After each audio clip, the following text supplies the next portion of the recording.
os seus amigos, ele foi muito mais sucedido. Deus deu em dobro tudo aquilo que ele tinha pedido. Não pense somente nos seus problemas. Não pense que só você tem problemas.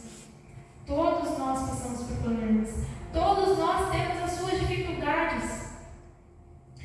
E somente juntos, uns ajudando os outros, dando apoio uns aos outros, todo mundo segurando a mão de todo mundo, vamos chegar juntos para a eternidade, para estar juntos com Jesus.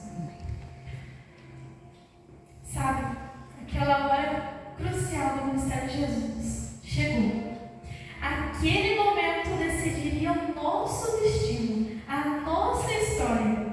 O futuro da humanidade estava em jogo. E Jesus não escondeu o que ia no seu coração. Ele falou bem claro que ele não queria passar por aquela enorme angústia, mas pediu que fosse feita a vontade de Deus. E agora eu quero perguntar para vocês: foi fácil para Jesus dizer: contudo seja feita a sua vontade? Sabe, a gente precisa lembrar que Jesus não fez a vontade de Deus somente naquele dia. Ele, durante toda a sua vida, ele esteve colocando a vontade de Deus acima da dele. Mas sim, naquele momento era mais difícil, porque aquela angústia da separação era muito mais forte do que estar buscando ali todos os dias. Não que a gente, vamos dar um exemplo de nós, a gente não está sofrendo nada tão grave como Jesus. E muitas vezes, para nós não é fácil dizer: contudo seja feita a sua vontade. Às vezes são coisas tão simples do nosso dia a dia. Olha só, não dá nem para comparar os nossos pedidos a Deus com o que Jesus estava passando naquele momento. E mesmo assim, ai Senhor, eu quero aquele emprego. Ai Senhor, mas contudo seja feita a sua vontade. Ai, mas Senhor, você sabe a mim, eu quero esse emprego. Se o Senhor realizar a vontade da gente de ter aquele emprego, alguma coisa não vai dar certo naquele emprego. A gente não tem uma visão daqui um palmo na nossa frente, mas o Senhor tem a nossa vida inteira em vista dele. Então permita que ele faça a vontade dele na sua vida, e você não vai se arrepender. Mesmo que você pense que está dando tudo errado: Senhor, eu pedi para que o Senhor fizesse a sua vontade, está dando tudo errado. Não está dando tudo errado, porque até o que parece estar dando errado contribui para as coisas boas que vão vir na nossa vida. Então apenas confie no Senhor. E se estiver acontecendo alguma coisa errada, pare e pense. Talvez o Senhor esteja querendo te ensinar alguma coisa ali. E se você entender logo o que Ele está querendo te ensinar, mais rápido você vai passar pelas aquelas lutas. Lá em Desejar Todas as Nações, na página 694, diz: sim, Cristo ainda podia, mesmo então, recusar beber o cálice reservado não a Ele, mas ao homem culpado. No entanto, trêmulas saem as palavras dos pais dos lábios de Jesus: Pai meu, se este cálice não pode passar de mim sem eu beber, faça-se a tua vontade. E eu queria comentar com vocês o trechinho do livro Novo Testamento Comentado, que diz assim: nos escritos sagrados, o cálice é usado para representar tristeza, angústia, terror ou alguma provação especial. Na antiga cidade de Atenas, o cálice de veneno era um dos meios de execução de criminosos. O grande Sócrates foi morto dessa maneira. E embora fosse inocente das acusações feitas contra ele, é possível que a ideia de passar o cálice seja alusiva à permissão de algum juiz de que o criminoso não tivesse que sorver aquele cálice, sendo passado para outro, quando diversos condenados estivessem enfileirados para serem executados. Sabe, Jesus estava ali, querendo que passasse o cálice. Ele não queria beber aquilo, mas ele confiou no Senhor. E mesmo que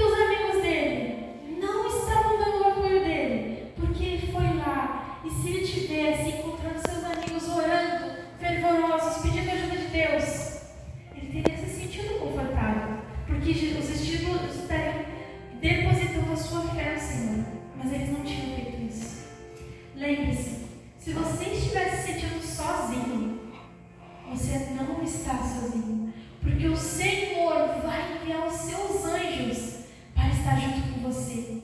E os anjos do Senhor, a destra fiel do Senhor, o Espírito Santo, vai estar te sustentando, assim como aconteceu com Jesus. Olha só, surge, porém, a história da raça humana diante do Redentor do mundo. Vê que os transgressores da lei, deixados a si mesmo, têm de perecer. Vê o desamparo do homem, vê o poder do pecado, contempla ali a sorte iminente e decide-se: salvará o homem, custe o que custar de sua parte. Aceita o seu batismo de sangue, para que por meio dele milhões de almas a perecer obtenham a vida eterna. E ele não se desviará de sua missão. Tornar-se-á a propiciação de uma raça que quis pecar. A sua prece respira apenas submissão. Se esse cálice não pode passar de mim sem que eu beba, faça-se a tua vontade. E sabe o que o Senhor fez? O Senhor enviou um anjo para fortalecer Jesus. O anjo lá de Lucas, ele não veio para tomar o cálice e dizer não precisa beber, mas ele veio para encorajá-lo a tomar, porque assim ele seria vitorioso e com ele todos nós também seríamos vitoriosos. E vocês sabiam que tudo aquilo que Jesus passou já estava profeticamente anunciado há mais de 700 anos antes de Jesus? Isaías 53, 5 a 7 fala: mas ele foi transpassado por causa das nossas transgressões, foi esmagado por causa das nossas iniquidades. O castigo que nos trouxe paz estava sobre ele, pelas suas feridas fomos curados. Todos nós, tal qual ovelhas, nos desviamos, cada um de nós se voltou para o seu próprio caminho. E o Senhor fez cair sobre ele a iniquidade de todos nós. Ele foi oprimido e afligido, contudo não abriu a sua boca. Como um cordeiro foi levado para o matadouro, e como uma ovelha que diante de seus tosqueadores fica calada, ele não abriu a sua boca. Irmãos, a gente sabe o restante da história. Jesus foi forte, ele enfrentou tudo aquilo que era para a gente enfrentar. Ele foi lá, ele sofreu todas as humilhações. Ele morreu por nós e foi vitorioso. E muitas vezes hoje em dia, a gente sente vergonha de falar do nosso Deus, do nosso Salvador para as outras pessoas. A gente se sente sem coragem de dizer do amor dele para alguém, para um colega de trabalho. A gente é muito egoísta quando a gente faz isso, sabe por quê? Porque quem realmente tinha o direito de ter vergonha de fazer tudo o que ele fez por nós era Jesus. Porque ele é um rei, ele é um Deus. Ele estava lá sendo servido pelos seus anjos dia e noite estão adorando a ele, trazendo louvores a ele. Toda a honra, toda a glória está sendo dada a ele dia e noite. E mesmo assim, ele se fez tão pequenininho, ele se fez tão frágil, ele se fez humano para vir aqui, por amor a nós, para que a gente, como pecadores, largasse do pecado, fôssemos livres do pecado e junto com eles poder desfrutar a vida eterna.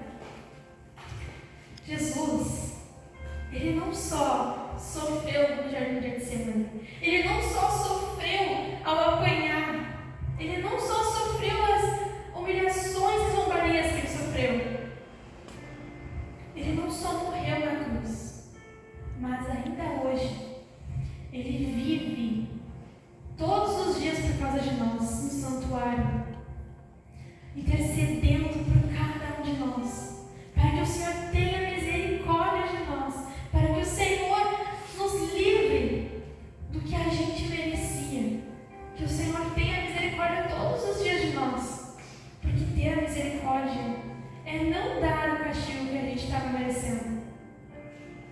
Então, em troca, ele dá a sua graça, que é de graça para nós a vida eterna. A gente não merecia a vida eterna. E mesmo assim, Jesus preferiu morrer por você do que ficar vivendo eternamente sem você ao lado dele. Decida hoje viver por ele. Decida hoje, apesar de qualquer coisa que aconteça, você vai colocar a vontade de Deus em primeiro lugar. Você vai botar o Senhor dirigir os seus passos, cuidar de cada detalhe da sua vida, porque Ele cuida de cada detalhe. Ele é um Deus detalhista, Ele é um Deus de detalhes. E não pense que Ele não está te vendo, porque o Senhor cala o mundo, as vozes de todo esse mundo, para ouvir o silêncio das orações da sua mente. Não pense que Ele não está te vendo, porque Ele se importa com você. Ele morreu por você. E sabe, o hino que a gente vai cantar agora fala um pouquinho sobre isso. O Senhor preparou tudo maravilhosamente para nós, sem a gente merecer.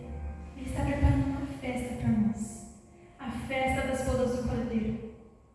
E essa festa não pode faltar você.